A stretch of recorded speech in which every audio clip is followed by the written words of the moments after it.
All right, well, welcome everyone. It's so wonderful to see so many of you from all over the world joining us. It is morning here where I am. I am calling in here this morning from just outside of Denver, Colorado, and really excited to be bringing you an incredible story and a very unique perspective from the founder of ASEA, Tyler Norton.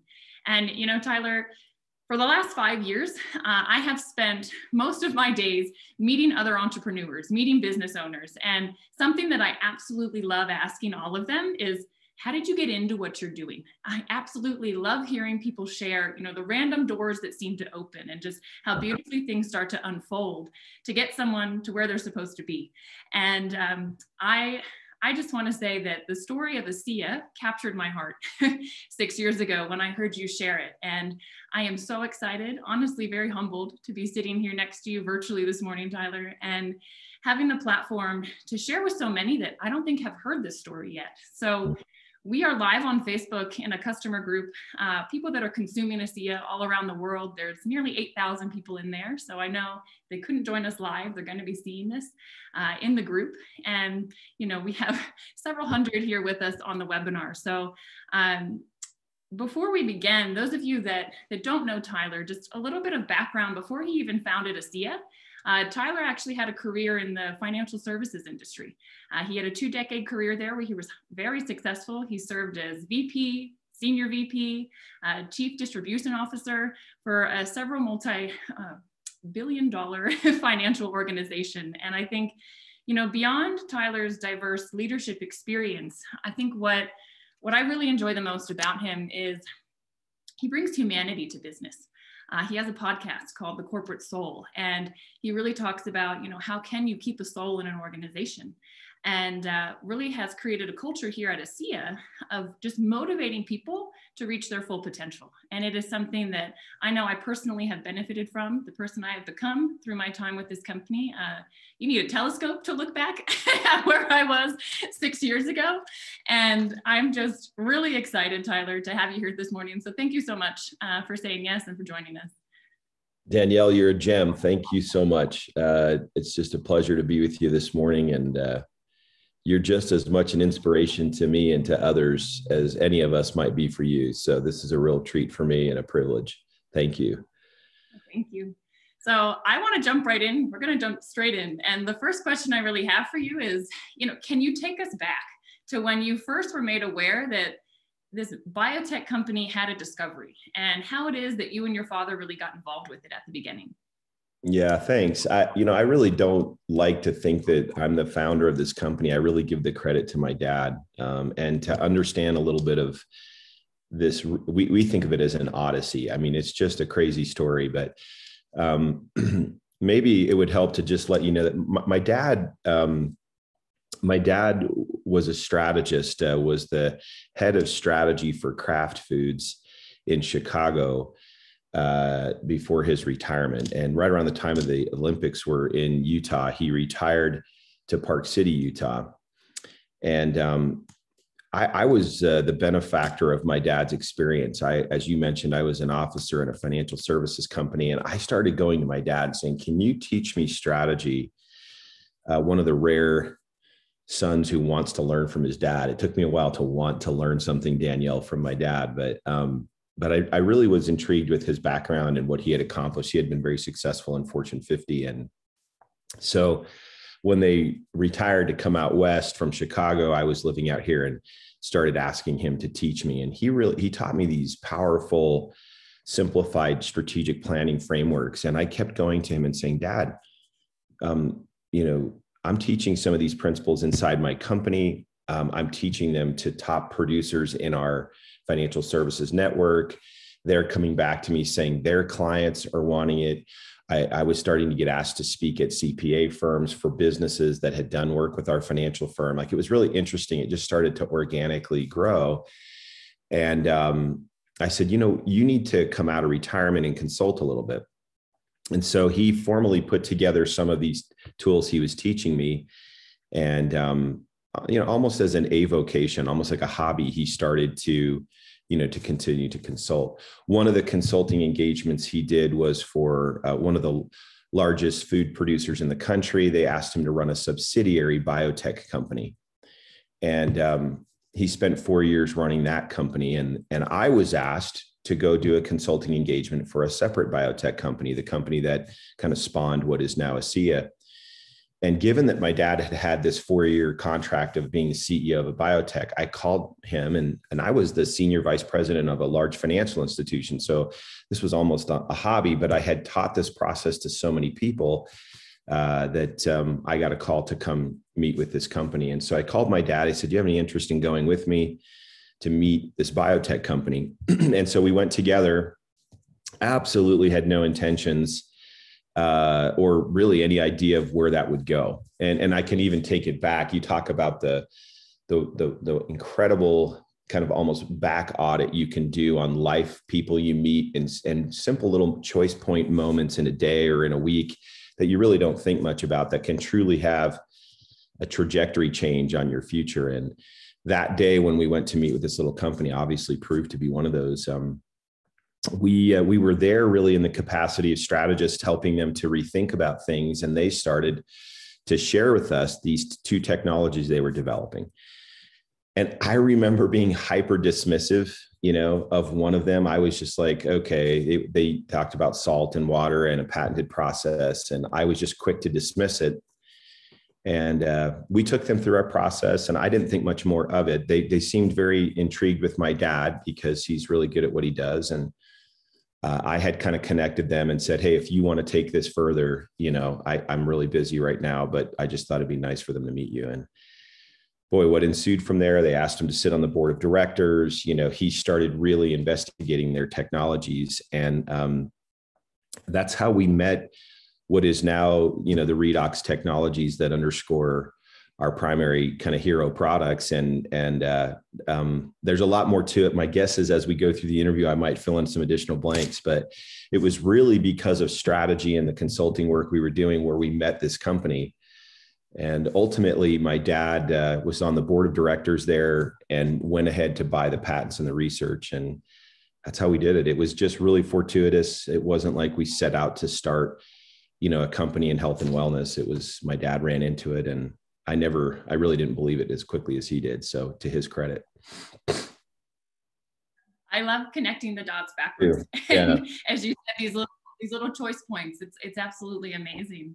So kind of going off of what you just said, once you and your dad realized, what you had your hands on, I would actually say, I guess it's your dad that realized what he had his hands on, and you didn't really believe what the technology would do for people. Yeah, I don't think anyone does at the beginning. I mean, let me back it up and I'll pick up where I left off and maybe fill in that to answer that question. So here's a 69-year-old, 70-year-old father who has been very, very successful. He was just as skeptical at the beginning. We were both kind of curious about it, but I didn't really talk to him again about that engagement for quite some time. And so I went to the house. I remember going to the house, and he had chemistry books and remembering he had run a biotech company, had 5 PhDs working for him and several grad students at the time. So I knew that he was versed enough to kind of understand some of the research and science. And to my dad's credit, he just never stops learning. He's just like really, really aggressive in terms of just always pushing forward. He never really rides the clutch very long.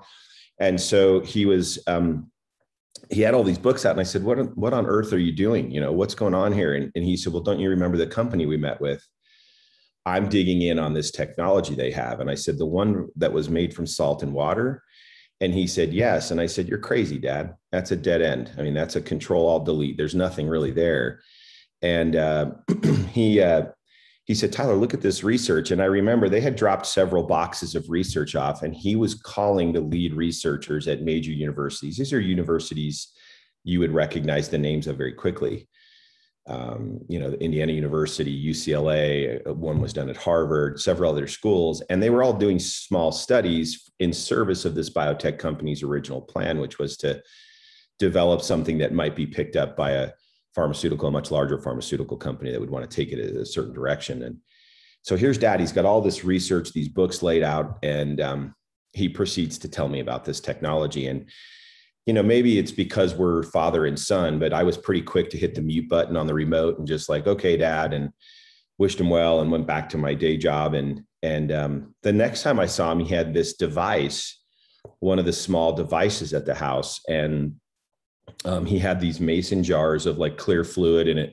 And he was like, I walked in, he's like, you need to drink this. And I was like, whoa, time out. It looked like moonshine. You know how they make moonshine and put it in these mason jars. And I was like, Dad, what on earth are you doing? And I kept pushing on him. I jokingly say he looked like the scientist from Back to the Future. He's in the basement and he had all these weird flux capacitor type looking things. And it was just, and I remember driving out of the house, Danielle, one time saying, my dad's had a great run, but the last chapter might not be his best, but I'll give him a hall pass because he's had such an awesome career. And so, I don't know of any person I've really truly met that's never heard of this technology that immediately goes, oh, it makes all the sense in the world. I will say this, if you look back at some of the most profound breakthroughs, not just in our lifetime, but like several lifetime spans, right? They're like these really elegant, simple things, super counterintuitive, and I don't have to name them. You can go find them. I mean, there's so many elegant, simple things that end up becoming fairly profound. And, but I do want to signal to anybody watching this, like, if you didn't believe this and still don't believe this, I don't blame you, because I certainly didn't either. And it wasn't until, I had a close neighbor that was going through a real serious challenge, and we discussed several ways we might be able to help that person. And, my wife and I were talking and saying, maybe we take the kids for a weekend so he and his wife can spend more time together. He had basically run the circuit of professionals that might be able to help him, and nobody was really able to help. And so, and then I thought of what we affectionately refer to as the stuff, the technology, the moonshine, the stuff my dad was working on. I called him, and he was so emphatically confident, that it would help. And I remember being a little indignant. I was like, Dad, listen, you don't know. How do you know? How do you know this isn't going to negatively affect him? How do you know this might not interact in an unfavorable way? I mean, you come across, and my dad's always been someone that's, I tell him this kind of as a jab. I would say, Dad, you may be wrong, but you're not in doubt. He's a really confident, kind of driven person. And I was trying to create a little bit of space, like, you may be wrong here, right? And nevertheless, all I could think about was this neighbor of mine, Danielle, was the same age and stage in life as I was, little kids at home. And he really was in a bad situation. And so I found myself with a great deal of empathy and wanting to help. And so I said, what do you have to lose? I'm embarrassed to admit, and anyone who digs on this will know, that I was so concerned, so fearful of what might occur, that I decided I would give the product, which my dad made and put in like a 5-gallon, almost like a camping jug. And I was so nervous about it that I gave it to the leader of my church who knew this neighbor, and said, you need to give this to that neighbor. And he's like, well, what is it? And I said, I don't know. And he said, well, what can I tell him? And I said, you can't tell him I gave it to you. It might help him. And it was kind of a comical thing. And again, those choice point moments, right? I was never imagining I'd be on a Facebook Live with several hundred people around the world, or I just wasn't. I was just a neighbor. And, maybe in some ways that foreshadows the power of just sharing something that you think might help someone. I mean, honestly, that's sometimes how simple this needs to be, is sharing something that might help someone. So I did. I wish I was more confident and could sit up tall and say, that I did this, but I gave it to this church associate of mine, who then was confident enough, bless his heart, to take it over to this neighbor. And what happened from there has now happened, really almost untold numbers of times. I just can't even count it. But this was the very first of my personal experiences where several weeks after sharing it, he reached back to that church leader and said, where can I get more of the stuff? Again, this is pre-ASEA. And of course, the church leader calls me all excited and says, hey, something good is happening here. And he's pretty confident it's because of the product. So, I will admit that I went through my journey of being fearful and doubting. And I think those things are kind of like, kissing cousins, right? Where fear inspires doubt and doubt kind of promotes the fear. But sometimes you have to have a really stark contrasting moment that introduces hope, like a moment when you might be willing to say the two words, what if, where you're like, maybe there's more to this. And of course, I've got my dad ringing in my ears saying, hey, they don't know what they have here. There's something very significant.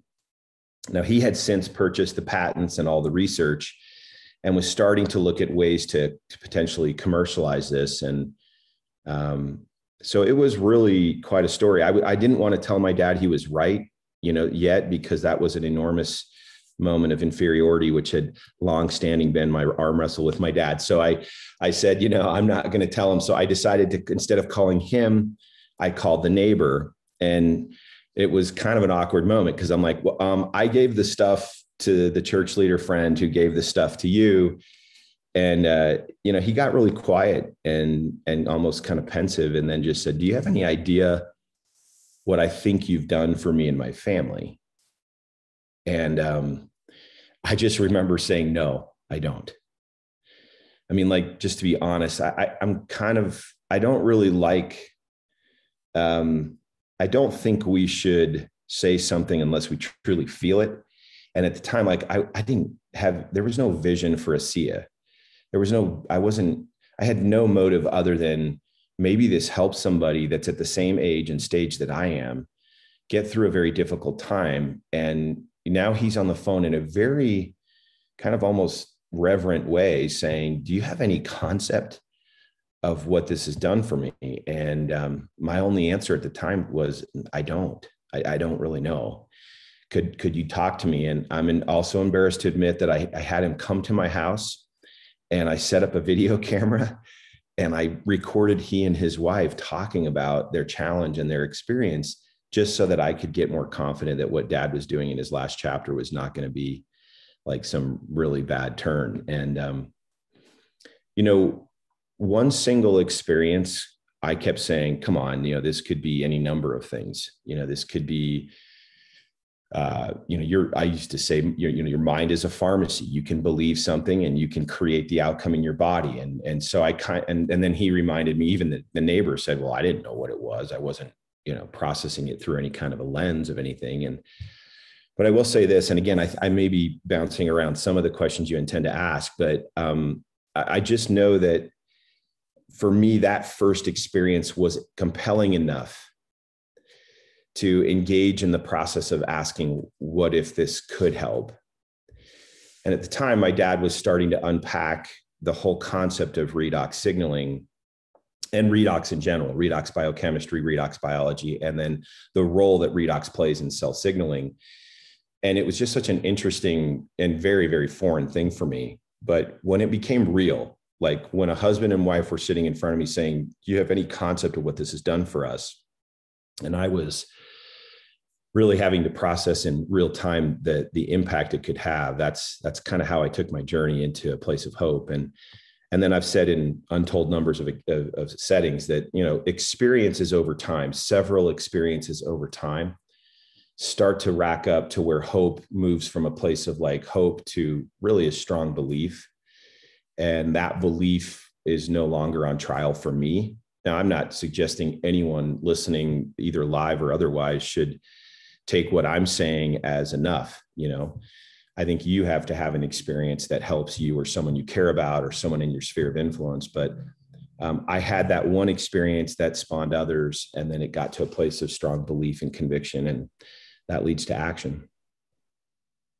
Yeah, I think so many people can relate to that, because I think we all move from this like space of complete doubt. Like, there's no way this could be true, or how could this be true? And or if it is, like, it would be everywhere. And why haven't I heard about it before? And we sort of take this journey from doubting it to going, well, what if, and having hope. And the experience for myself was the same. My mom brought this to me and I was like, Mom, you've lost your mind. This is a scam, and you should walk away from your friend that brought it to you. And her belief started to grow, and it was her belief and then my dad's belief that ultimately made me go, well, okay, well, what if, if this is right, let's see what it could bring.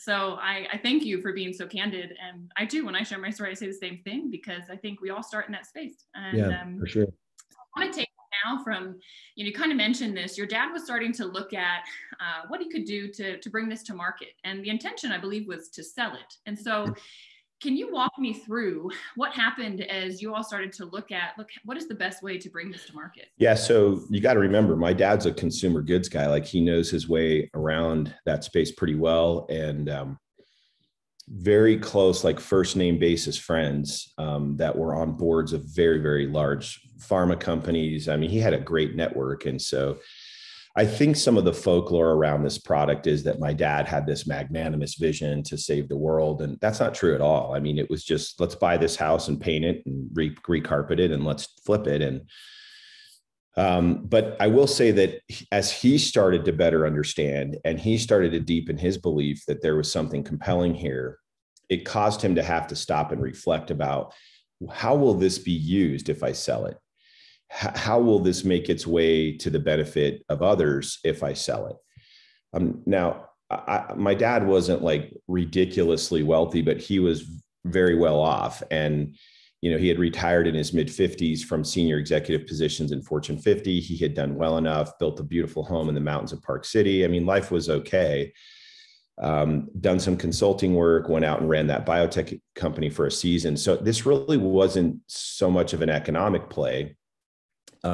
Once he started to realize that it was having an impact. And so he did entertain offers and engagements with pharma companies. I think it's dramatized a little bit, if I'm being honest, but there was a moment when he said, you know what, we've got a decision to make here. And if we choose to go this route, they were being very clear at how narrow that would be, how long of a process that would be. And the use case application, the way I like to think about it, Danielle, is like a metaphor of a piano. That route would have been one key on the piano. It just they would have said, you can play this one key and one key only. And Dad was beginning to understand, because it was signaling at a cellular level, and cells are central to every functioning part of the body, like the whole 88 keys. I think he started to realize, you know what, this may get buried. Is there another way to do this? And a close associate up in Park City, Utah, said, have you ever considered direct sales and a direct platform like this? It will tend to find the people who need it quickest that way. And my dad, in his confident ignorance, said, yeah, let's try that, and had no idea what he was talking about. But he tends to succeed despite that. So hope he's not listening, but that's the truth. And so he knew that, you're not going to put this on the shelf at a store and have somebody be able to interpret it and what it is and why it might help. It needs to be shared from a place of conviction and experience. And so just like your parents to you, just like him to me to someone else, he had shared it with people similar to my neighbor, and they were knocking on the door and they were coming back to him. And so there were challenges, but that was how he got to that place and said, let's go build a network company. Let's build a direct opportunity for people to come in as customers. And if they choose, by virtue of their belief in the product and the opportunity they see in it, yeah, let them help us to sell it. Beautiful. Well, I think that speaks a lot to the driving force behind your dad, but I kind of want to ask you the same question. So what is it that compelled you to leave a very successful career and transition into bringing what at the time many people thought was just a saltwater product from Salt Lake City, through network marketing, which is a business model that's very prevalent in your area of Utah. So I can only imagine what was going through your mind. Yeah. So, I'm not going to lie. I didn't have great interpretations of this industry or this space. And I was not, I didn't have a vision of doing what I'm doing now. I do tell the story, Danielle, of as an executive, I once delivered part of the products we offered were insurance products. And a young father had passed away in a plane accident. He was actually in Central America on a service expedition to help very underprivileged people. And the plane went down in the highlands of Guatemala, a really terrible accident. And so here's this mother of 3 kids, and our company had insured her husband. And I remember I worked on the claim, worked with the authorities in Guatemala to get all the proper proof of what had happened. And I had $1 million check plus some interest that I was taking to a 32-year-old mother. It was a really touching moment in my career because, you sell intangible instruments sometimes, financial instruments or otherwise, and you sell the potential or the promise of what it might be, but it's not till you see that promise fulfilled that you feel really differently about it. And briefly, I'll be really quick. I drove up. Her dad came with her. He was a CPA, and they had three of her children. Her three children were there. They were young enough that they needed to be with her. And I mean, I sat down. I remember my hands were shaking because I was delivering to her, and I said, "This is a love letter from your husband. He cared enough to do this." And I slid this check across the table to her. She had only paid, they had purchased the policy. It was a term insurance policy, pretty cheap in the grand scheme of things. And they had paid like $200 of premium or something like that. And she flipped it open. Her hands weren't shaking, interestingly enough, mine were. And she lifted the check out to see what it was. And then she slid it back down in the envelope, closed it, and said, "I thought you might be bringing me my $200 back." And I said, "Not today. That's the promise of this product." And so, she didn't get emotional, but who got emotional was her dad. Her dad was sitting next to her and was overcome with emotion because, we had their three kids were coloring in a room, it just kind of doing things to keep their mind off the discussion. And it was just a really tender moment. I mean, I had these little kids. I had her dad who was worried about his daughter. I had a woman who had lost her husband, but a husband who had cared.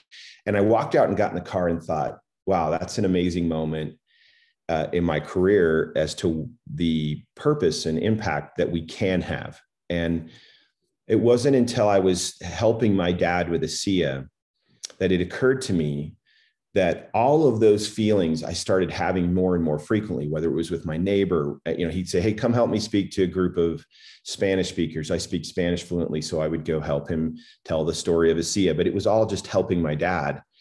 But the people would come up to me after these meetings and they would tell me all of these stories. And the only way I could compare that feeling, that amazing feeling, was to that day when I delivered that check. And it occurred to me, the big distinction was that someone had to die in order for me to feel that incredible feeling in that insurance environment. Whereas over here, we were helping people to live and live more in a more meaningful and healthy way. The feeling was the same, but I didn't have to have an incident that was tragic to create this outcome. I don't know if that contrast helps you to see it, but it just started happening more and more and more with my dad. And so, he started saying, "Come help me do this, quit messing around over there and come help me do this." And, again, I'd love to tell you that I'm the visionary all the time, but I was kind of the doubting Tyler, and it took me a little while to dial in, but that's why I left. I felt like there was a wonderful opportunity to do something for other people that had meaning without necessarily having to have a really negative thing happen for my product to make a difference. Yeah. Well, that's, I appreciate, again, you being so candid and honest. And I would love to hear, what has surprised you the most? So now it's been over a decade since you made that decision. And what is it that's, I don't know, captured your heart or given you the most surprise over the last decade plus with ASEA? Well, I pulled this out this morning knowing that we would have this conversation. This is I'll tilt my camera down here, but this is a binder. And these are all letters. And some of them are handwritten, some of them on a yellow piece of paper, some with families or pictures with my dad. And this is a very, very small sample size of what have been into the thousands of letters. And I think what I love most about this and have been surprised the most about it is It is the 88 keys on the piano. I don't think it's a panacea. I wish I knew why it worked really well for some people and others not. I happen to be someone that have never had like this amazing demonstrable, acute experience that said this did this for me. Clearly I use the products. But these stories are remarkable. And they're stories of 15-year-olds and 7-year-olds and 70-year-olds and 85-year-olds and everything in between. And they're stories from very intelligent science background type careers and retired school teachers and moms and dads and just about every walk of life. It doesn't really seem to have any kind of socioeconomic bias. It's helping everybody. And I think the surprise for me has been that, because I remember saying, Dad, look, you're 70 years old. You may want to hang up the cleats. You've had a great career, but he's like, I actually think this can help a lot of people. And I think we have a moral responsibility, if it can, to try to get it out there. And then to have so many of these, and I'm not cooking this up for a Facebook Live. Like, I value my own character well enough not to want to do that. I really don't care if somebody's listening now and doesn't understand or believe it and thinks this is topspin in a world that is filled with topspin. I get it, right? But this is real for me. I mean, these are real people, and I wouldn't want to share their stories because I don't think that's right. But it's real. It's like, it's here, and that's just a handful of cities where my dad was going to visit, and they said, why don't you write your stories and we'll present it to him. And so this whole binder is just like 2 cities in the 3rd or 4th year of the company. And now we're in 33 countries. Last night I was on the phone with hundreds and hundreds from Australia. And then again, later last night with Malaysia. I mean, this is so amazing. And I sent a screenshot to my children last night. I have a large family. I have 6 kids. And, I sent a screenshot of this beautiful image of these highly diverse people from every walk of life and in Malaysia that, and I just sent this to my kids and said, this is a really special thing to be able to meet these people, to actually have something to say they want to hear, but to feel the energy through a Zoom screen, second only to the energy I'd feel if I was with them personally. And so the surprise has been the impact and the influence around the world and the beautiful, joyous relationships that I've been able to meet and know, and others that have met and known each other. And Danielle, let me just say this, the miracle of this product is not the product. The miracle is the person willing to share it.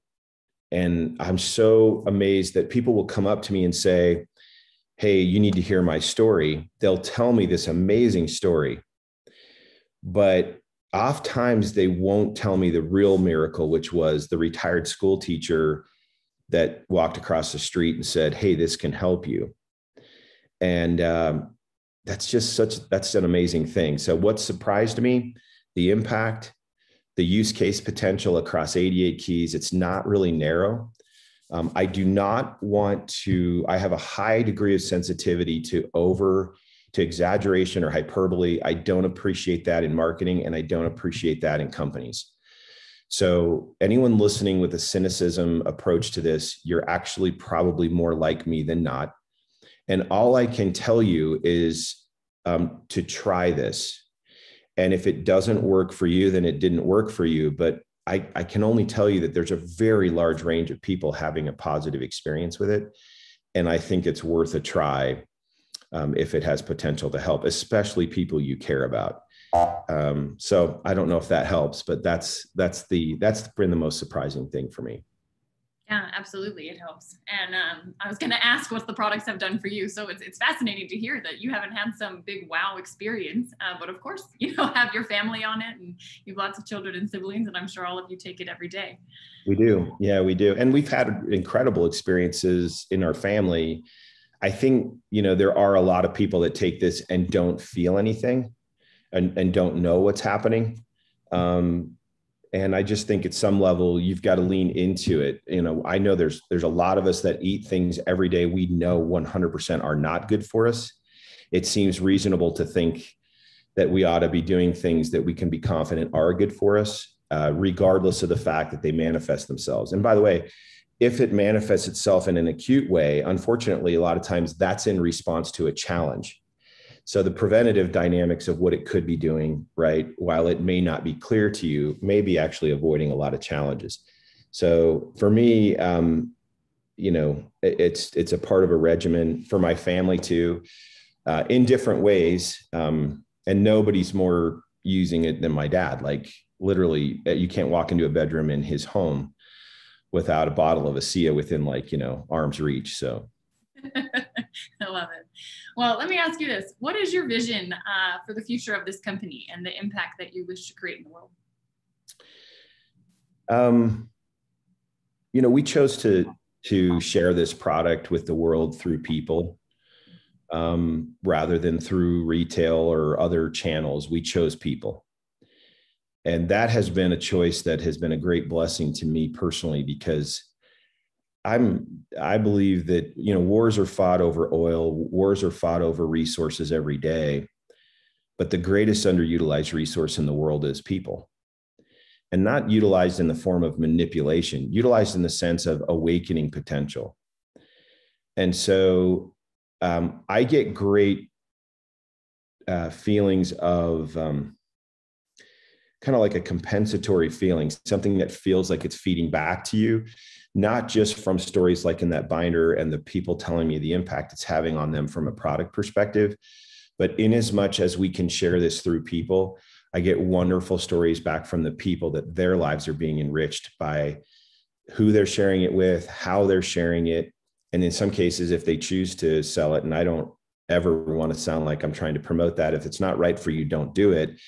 But the people who choose to do it and that start building a little bit of an income stream off of it that blesses their family. And by that, I'm not talking about Lamborghinis and yachts and clubs. I'm talking about like the dignity that comes from a few $100 extra a month to a single mom that's trying to help a child, or that's the stuff that makes me feel the best. So I don't like to think in terms of vision, in terms of just like financial imperatives. And, even though those are very central to any business, and trust me, I came from the financial industry, I can volley with the best of them on the financial side, but I'm way more interested in the impact the product can have on both people that really, really need it, like my neighbor, or people that don't know they need it and probably need to find it. And on the other side, I'm really grateful and excited about how we can create a place of safety for people to grow and become. And what shape that takes will need to be decided by them. But my vision is to continue to get this around the world. I mean, we're already in 33 countries and frankly have no business being in 33 countries that quickly. Maybe if I was doing it over, I'd slow it down a little bit. But the truth is, it's gotten to people that needed it. And that was my dad's number one goal, was just achieve worldwide distribution of this so it gets to the right people. But I think I would add to that, my vision is to help as many people around the world who have an interest, or this feeling like I'm not actualizing myself. There's more of me that I want to do and become and accomplish and achieve, both in service of the people I love and in service of humanity. I think there's a lot of people that feel like they traded that for what the current construct of responsibilities and bills and, just what life deals you. And I think there's a lot of people that have gone down the road 10, 8, 12, 15 years and almost are a little surprised at how long they've been on this straightaway. And they feel hemmed in, right? The cones on the road slowly start narrowing you into a single lane. And I don't think there's a lot of people that know how to broaden those lanes again and give themselves some freedom and room to move and make decisions for themselves. So my vision would be to try to increase or reduce the barriers to entry to that, help people find that if they want to, help to awaken that for the person that's maybe muted it too, right? There's a lot of people muting that voice in themselves that says, you know what, you should accept the hand you've been dealt. And I just get really excited about the notion that, redox is often referred to as redox potential. So the oxidative reductive potential is an interesting parallel. I get excited about redox potential in products and how they can affect your body. And I get really excited about human potential. And my vision would be to see that we're doing all that we can to power both. Yeah, I think hopefully many of you can see now why I said part of what really makes Tyler unique is bringing humanity back into business. And Tyler, I was listening to a talk by Bob Proctor actually this morning, and he was talking about how, look, any business, like think about a hotel. If you took the people out of it, you just have, a brick and mortar edifice with a bunch of stuff in it. It's business is the people. It's all about the people. And I believe the way I look at it is, we all have a seed of potential within us. We have so much capacity, but if that seed's not in the right soil, it won't grow. And what I can tell you is you have created a beautiful environment, the right soil, to put a seed in it and allow it to grow and become. And as I said, I'm definitely a beneficiary of that. And so grateful. I'm grateful that you'd say that. It's a great metaphor. So thanks for sharing that. Yeah, of course. So I just have a few more questions, and they're maybe a little more specific. So can you speak to us about the company's commitment to science and to research, and what sort of things we're going to see coming out of the Norton Center for Redox Life? Yeah, so there's some interesting trends that are happening. If you were to Google redox, for example, and just the word university, in the last probably 5 to 7 years, across the globe, and definitely in the United States, you would see centers that are being set up at universities called, Centers for Redox Biology and Medicine, or centers for this redox. And that maybe this would help our listeners and viewers a little bit to know that there was a really early bias to the ox side of redox, meaning the oxidant or antioxidant side. And so there were huge societies that once they started learning the effects of the oxidant role in the body, that were set up around it academically, in trade, in a whole bunch of different areas. A good example of this, Danielle, is the Society for Free Radical Biology. Okay. They were studying and focusing on what became kind of a household term, which is an antioxidant. They were studying, the free radical effect in the biology in the body. 4 or 5 years ago, they renamed themselves the Society for Redox Biology. And the reason they did that is because the whole punchline of redox is that they've been focusing on one side of the coin too much, which is the ox, and not understanding that the balance between reductants and oxidants and how they play in the body are such an important part of how we signal, how our cells communicate, and how we ultimately restore balance. And so they kind of made the hero antioxidants and the villain oxidants. And the truth is, you would die without the right balance of oxidants. So the reason I give you that context is you're starting to see, this is why my dad really was very much out in front when he said, this is where the puck is going on the ice, to use the metaphor of skating to where the puck is going, not to where it is at the time. Where it was at the time was a bias towards free radical and oxidant biology focused. And now what you're seeing is the universities, and in general, even you're going to see this across supplementation. You will see an elevation of the word and concept of redox biology playing out in supplementation, in medicine, in universities. You will see people getting 4-year degrees with a bias and specialty towards redox. So, the science, what's cool about that, and the reason I bring that up in the context of your question is that, we kind of felt like we were alone 10 years ago trying to find people that might want to partner on a research initiative, or that, want to do certain types of science. And we're starting to build relationships around the world with folks that are in this academic space that are doing research. And so one major initiative we have as a company is, as we build those relationships, to explore research initiatives that not only affirm what we already have, but start to open up potential for future product. And that intersects with the Norton Center for Redox Life Sciences, because we start to kind of collaborate. So our internal teams on the R&D side are starting to build relationships on the outside.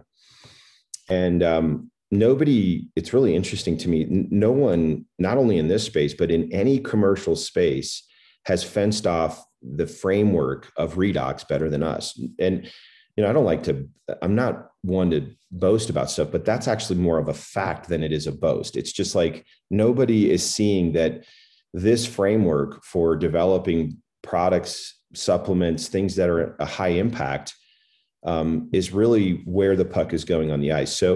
So we are committed to science and research, but we've kind of felt like we've been on an island for a long time. And now we're starting to see people going, hey, this is really important. And it's also opening up not just keys on the piano for our current hero products, but new keys on the piano and the piano of redox. And I would expect for us to, and we are working on initiatives right now to kind of drive us into increased exposure to what redox means for the body in the form of products. Super exciting. Yeah, to be on the forefront. It can be lonely, but like any new innovative technology, right, there's a gap and then just more and more starts to fill in.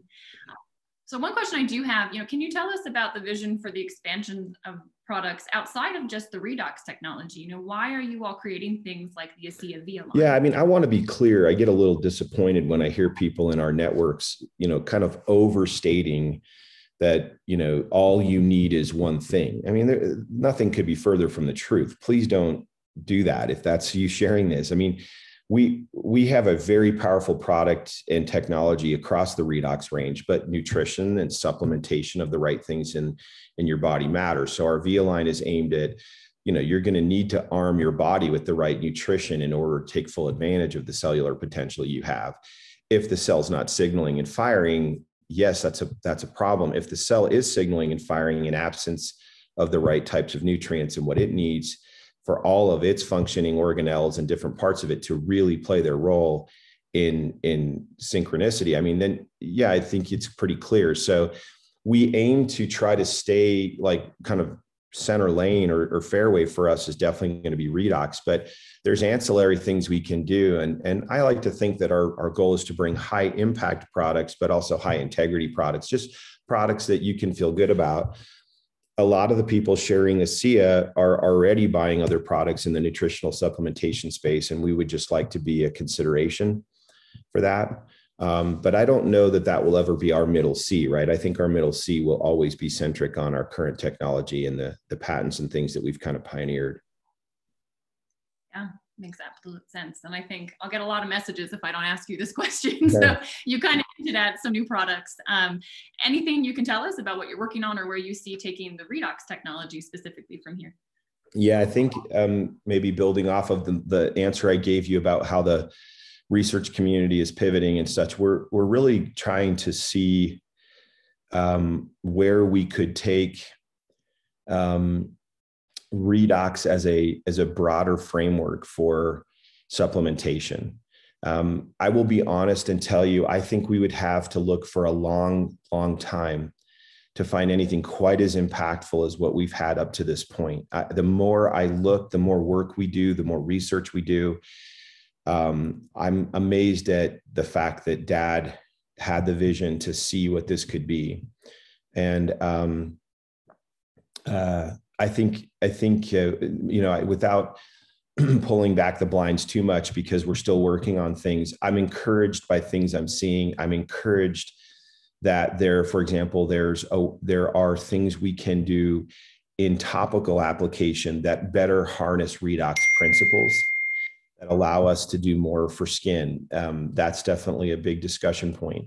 There are things we're learning about our own core processes that portend possible additional products that we're working pretty aggressively on right now. So I don't like setting an expectation that I can't fulfill, but I will tell you that I've come to the conclusion that while we should never stop looking for another ASEA redox type supplement, what Dad found early on was already 20 years in incubation by then. And so for us to have picked it up at that point, and now we're 11 years, that's a 30-year process to get to what this is doing in the world, which is kind of scary and humbling, right? To think so many people need it. I think of one particular story, a video shot in a marketplace we're not even open in, of a very, very challenged little boy. And it was done in his language. And I don't know that I've ever seen anything more impactful than this story. And to have that kind of impact on the needy of the world, in the sense of any kind of challenge they're dealing with. I don't know that you're going to find something quite as strong as what we've had. I think that will always be our middle C. But as I mentioned earlier, redox principles, as it relates to redox biology, please understand, redox biology and redox biochemistry as a phenomenon is the transfer of energy. It's like central to all human life and all plant and animal life, like everything. There is no way my hand moves without redox, biology. The energy required for those fingers to go down and up, right? This is all about energy transfer and the utilization of energy in our bodies in a way that helps to signal appropriate functioning of how things were intended to work. And it can be a little slippery at times because the concept can be a little hard to understand. But just think about, there is really no signal. There's no Zoom call without energy. If I don't have my laptop plugged in, receiving a form of energy that powers my screen, that sends that signal, right? So you can see the relationship in so many other ways. There's energy. If this is batteries done, there's no signal being received or sent. So when we talk about cell signaling in the context of redox, we're talking about the energy transfer that promotes that signal. And that's sometimes part of the story that's kind of backstory that we don't elevate as much. When you think about new products in that new context, you start to say, I got it. There's the transfer of energy, and the way you manage electron transfer is going to be an interesting part of the future, not only of supplementation, but I genuinely believe of health and medicine around the world. So that's kind of maybe a 50,000 foot answer to a question I know you'd love me to be like 10 feet off the ground telling you, but we're still working on the specifics. So I'll give it to you in the abstract. That's fair. I'll be patient. Thank you. And I guess last thing, Tyler,